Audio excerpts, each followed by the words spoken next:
안녕하세요. 대한민국을 위해선 정혜선, 안전보건을 위해선 정혜선, 정혜선TV의 정혜선입니다. 반갑습니다. 2022년 1월 27일 시행된 중대재해처벌법은요, 시행 1년 동안 판결이 이루어지지 않았어요.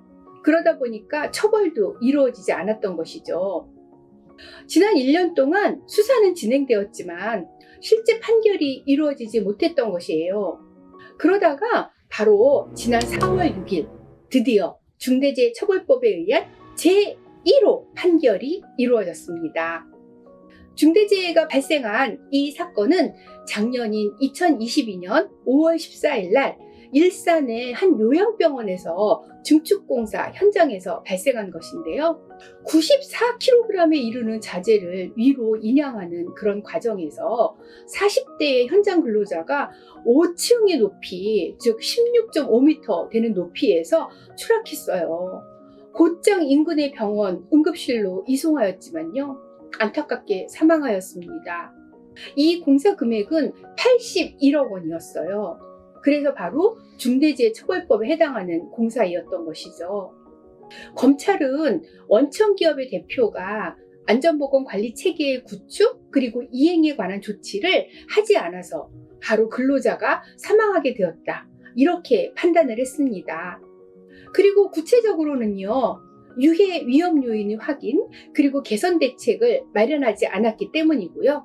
안전대 부착이라든지 작업계획서 작성 그리고 작업 지휘자 지정, 이런 안전보건 규칙상의 조치를 제대로 수행하지 않아서 결국은 근로자가 사망에 이르게 된 것입니다. 이 사건에 대해서요, 의정부 지방법원 고양지원에서는요, 중대재해처벌법 제1호 판결을 내렸는데요. 원청의 건설회사인 오뉴파트너스에는요, 벌금 3천만 원을 선고를 했고요. 원청의 건설회사 대표에게는 징역 1년 6개월에 집행유예 3년, 그리고 원청의 현장 소장에게는 징역 8개월에 집행유예 2년을 선고를 했습니다. 그리고 안전관리자에게는요, 바로 벌금 500만 원을 선고하였습니다. 공사를 직접 시행한 하청업체인 아이코닉 A씨에게는요, 벌금 1,000만 원을 부과하고, 또 하청업체의 현장 소장에게는요, 징역 8개월에 집행유예 2년을 선고하였습니다. 원청업체에 비해서 하청업체의 처벌이 더 낮죠. 이것은요, 하청업체가 50억 미만의 중소규모 사업장이었기 때문에 실제로 직접 공사는 하였지만 중대재해처벌법이 적용되지 않았기 때문입니다. 50억 미만의 건설업은요, 바로 내년 2024년부터 중대재해처벌법 적용 대상이 되기 때문입니다. 이 판결이 갖는 의미를 한번 살펴볼까요?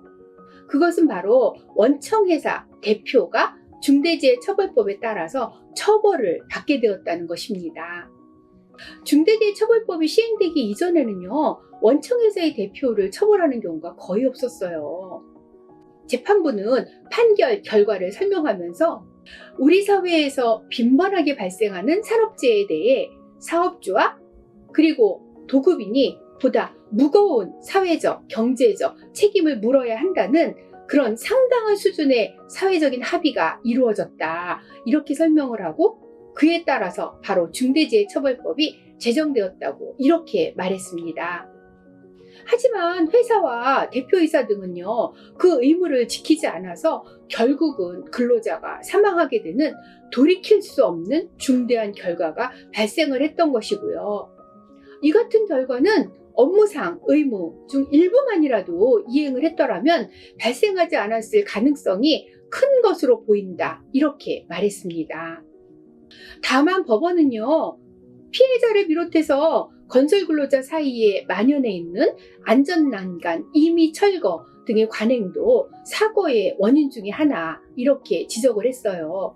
그래서 모든 사고의 책임을 피고인들에게만 돌리는 것은 가혹하다, 이렇게 말을 했고요. 그 점을 양형에 고려했다고 했습니다.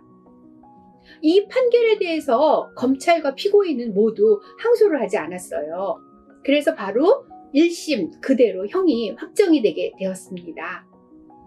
하지만 이 판결에 대해 노동계에서는요, 피고인이 집행유예로 판결받은 것에 대해서 양형이 너무 가볍다, 이렇게 의견을 제시했습니다.